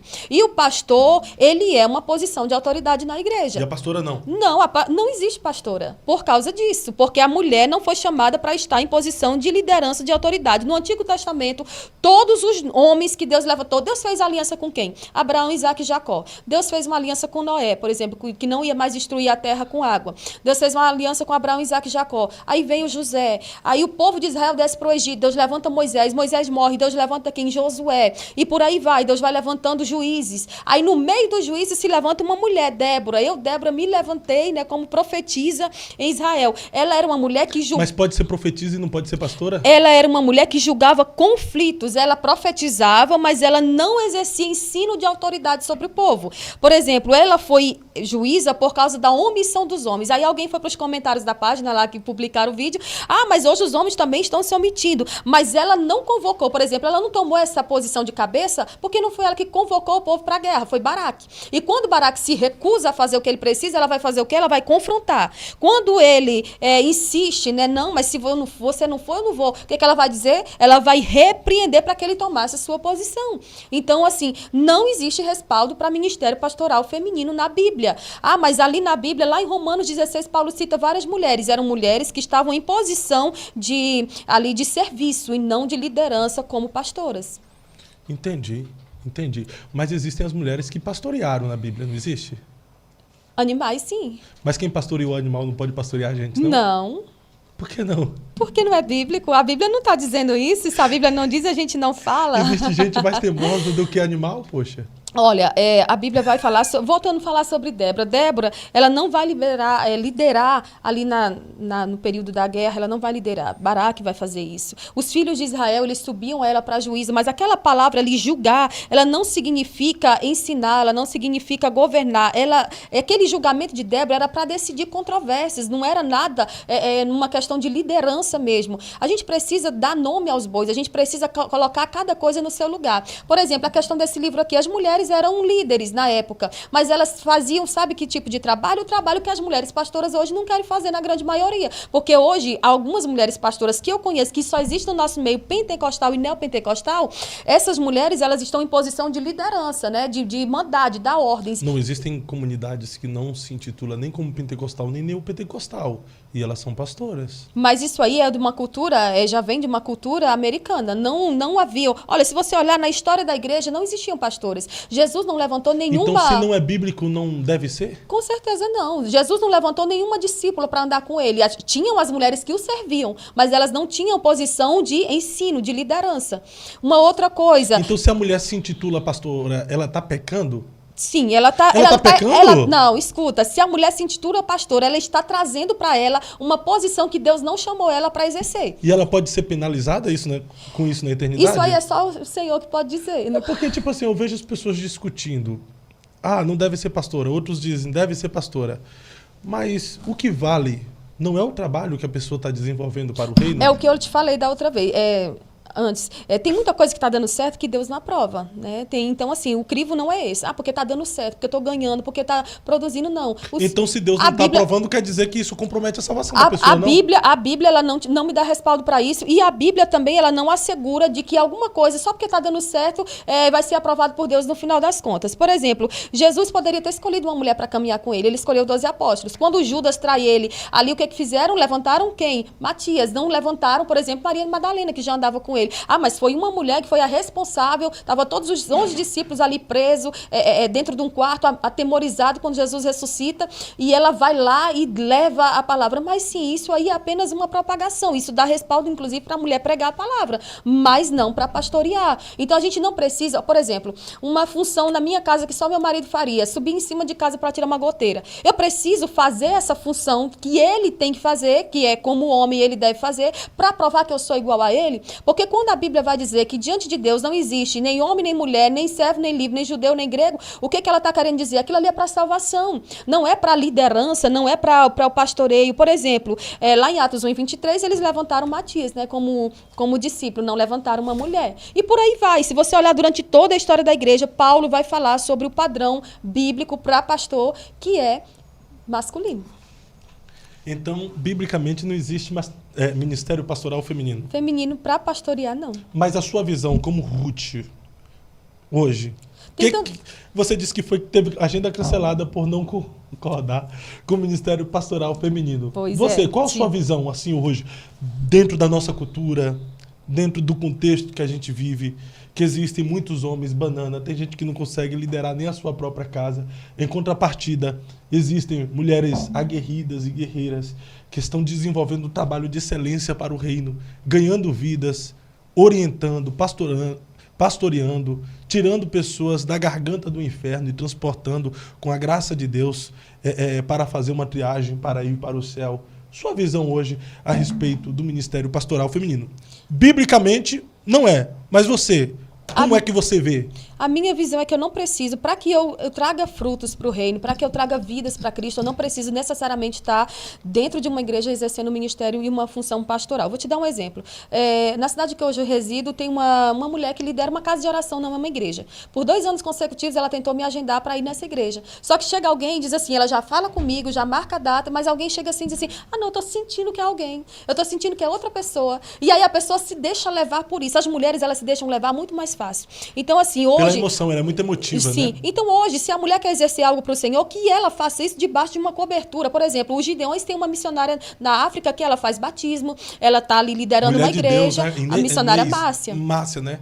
A sim. missionária Inês, eu acho que ela é Não sei. É Acre. Então, é uma mulher de Deus e ela está fazendo, mas ela está debaixo da cobertura espiritual do pastor Zilmar. Então, vamos fazer para o Senhor o que a gente pode fazer a tempo e fora de tempo, mas não necessariamente trazer para nós uma função que não nos cabe. Lá em Balneário Camboriú, eu conheço uma mulher que ano passado, ela abandonou a igreja, a casa e saiu e foi embora com os filhos, veio para o Paraná. Por quê? Ela estava fadigada, estava comprometendo a saúde e o esposo acabou descobrindo algumas coisas ali que aconteceram com o esposo, que ela ficou frustrada porque ela estava exercendo uma função que ela não foi chamada.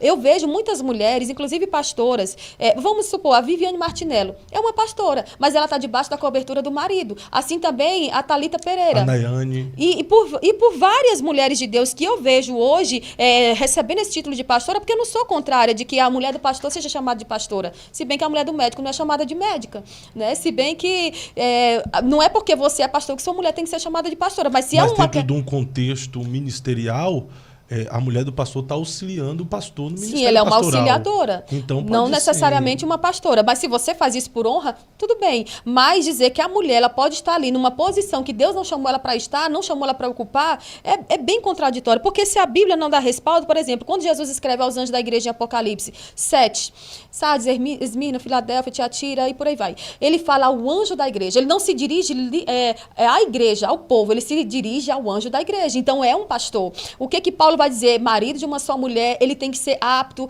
o obreiro, o homem. Então sempre está voltando para essa figura masculina. E as pessoas todas que defendem o ministério pastoral feminino hoje, ou é com base em experiências pessoais, ou é com base em pequenos ganchos que elas pegam ali na Bíblia. E eu teria vergonha de defender algo como válido, sendo que o Senhor não deixou explícito, porque a forma dele ser cultuado, ele deixou na Bíblia. A forma dele ser, de nós regermos o culto, que deve ter oração, louvor, ensino, oferta, comunhão, se o Senhor estipulou essa forma, esse critério para que o culto se baseie dessa maneira, por que eu quero trazer novas coisas e inserir no culto? Por que eu tenho que trazer novos modelos de mulheres no ministério? Esse livro aí, O Poder da Mulher na Pregação, ele mostra que grande parte das mulheres... presente para mim esses livros? Não, jamais.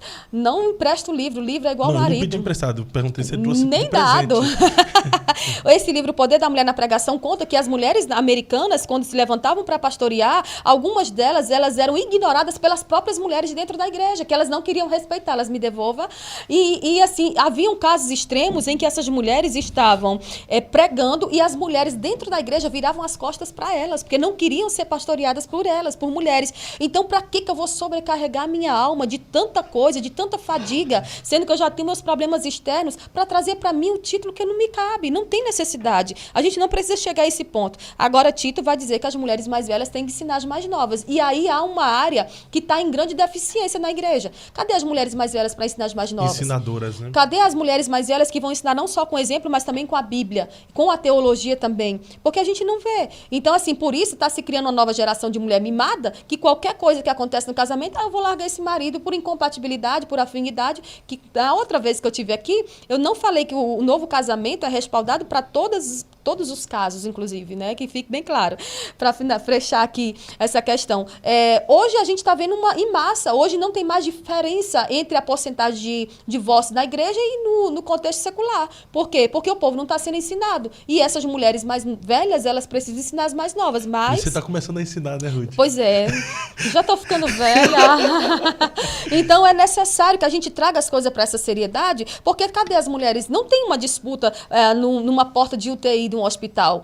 Eu quero entrar para evangelizar as pessoas que estão na UTI. Não tem uma disputa para que as mulheres estejam lá no presídio, nas casas de passagem, evangelizando as pessoas. Aí o povo diz assim, lá no Instagram, algumas pessoas comentaram, Jesus está perto de voltar, pleno século XXI, estão debatendo quem pode e quem não pode. Tá bom, e você ganhou quantas almas para Jesus esse ano? O que você tem feito para o Senhor? Porque eu só posso dizer que alguém está errando por estar defendendo algo se eu conheço, se eu tenho respaldo para isso, ou se eu estou fazendo algo para que o reino cresça. Perfeito, missionária. Incrível. Tem mais alguma coisa sobre esse tema? A gente precisa encerrar, o Léo já tá mandando mensagem aqui, ó. Ó pro Léo aqui, ó. O que o Léo mandou, ó. Ele tá se referindo a você, ó.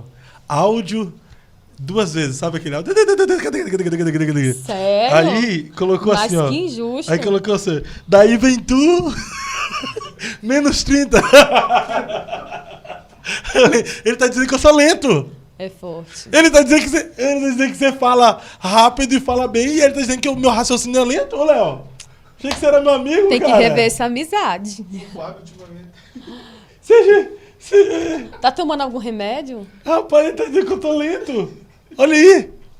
Ô, forte. Ruth, mas qual pergunta na vida você gostaria de responder, mas nunca te fizeram? Nossa, nunca pensei sobre isso. Isso aí foi profunda. Não, não pergunte o que é a vida. Não, eu tô te perguntando qual pergunta que você gostaria de responder, mas nunca te fizeram. Ficarei em silêncio. Então é isso aí, nós vamos encerrando mais um episódio do Eu Acredito Podcast. Nessa feita, recebendo mais uma vez a missionária Ruth. Foi uma alegria ter você aqui com a gente. Muito obrigado em compartilhar um pouco do depósito que Deus tem feito na sua vida e acrescentar em nós um pouco de conhecimento e informação bíblica. Suas argumentações foram plausíveis. O que é? Não sei. Não é? O que aconteceu, mano? Nada. Hã? Sim. Que mensagem? Pode passar que ela passar uma mensagem? Não, ela está pedindo para eu deixar uma mensagem bíblica para as pessoas que estão nos ouvindo. Vai, deixa a mensagem bíblica aí, olha naquela câmera ali. Então, queridos, é uma honra, pastor, estar aqui, viu? Eu gosto muito de conversar com você e compartilhar a palavra. E deixo aqui uma dica, né, para todo mundo. Vamos estudar a palavra, vamos nos alimentar, vamos nos encher de Deus, vamos buscar fazer a obra do Senhor a tempo e fora de tempo. Eu espero ter outras oportunidades de estar aqui, de compartilhar mais a palavra e falar menos de mim e mais de Jesus. Ele é a causa pela qual nós nos vivemos, nos movemos e existimos. E todas as coisas foram feitas por Ele e a nossa vida é dele. Você costuma sempre perguntar, né? E finalizar com essa pergunta: o que é a vida? A vida é o agora. Esse mês eu perdi 2 pessoas próximas, uma amiga e alguém que fez parte da minha vida por algum tempo, é tio dos meus filhos. E os 2 morreram assim de forma muito repentina. A gente não esperava, são pessoas novas. E a gente sabe que estamos numa fila invisível que a qualquer momento a nossa senha pode ser chamada e a gente precisa estar pronto para se apresentar diante do Senhor. Que nós venhamos ser achados dignos de ter o nosso nome escrito no livro da vida e estarmos preparados para quando Jesus voltar. Perfeito. Eu gostei daquela analogia lá que você falou da outra vez, é a W. Tozer. Não, é Russell Shedd. Como é que é? Ele disse que triunfo não é ausência de batalhas. Então fala de novo aí. Russell Shedd disse, aí você continua, só pra gente fazer um corte legal, que vai ficar top, vai. Olha pra câmera ali. Russell Shedd disse que Não, volta. Olha pra câmera. Vou te falar. Vai, mas tu tem que chorar. Brincadeira. Para, pastor. Vai lá, Russell Shedd, vai. Seu Shedd disse que triunfo não é ausência de batalhas. Ele disse que quando os soldados voltavam da guerra, voltavam em triunfo. Alguns voltavam marcados, feridos, machucados, mas voltavam com vida.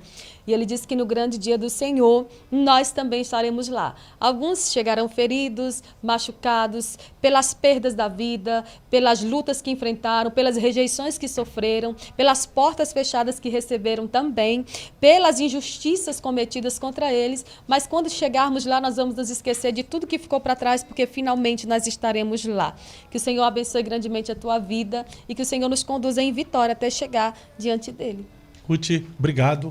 TV Fusão, gratidão mais uma vez por permitir estarmos aqui nesse espaço. Léo e Juliano, toda a galera aqui da TV Fusão que disponibiliza não, né? Mas se você tem um podcast no papel em mente que você queira colocar em prática, você tem um estudo bíblico ou um comercial, uma propaganda que você quer colocar nas suas redes sociais, seja lá o que for, vem aqui, faça um orçamento aí com o pessoal da TV Fusão. Eles vão lhe auxiliar e também te servir da melhor forma possível. Faça o seu conteúdo e eu quero ser o primeiro a curtir para você bombar nas suas redes sociais. Eu vou nessa. Sábado, com a graça de Deus, estaremos de volta. Vai estar aqui conosco Zion, do canal Fala Zion. Eu vou ver se eu aumento a minha velocidade do WhatsApp com um Zion aqui. Até mais! Essa nação, eu acredito.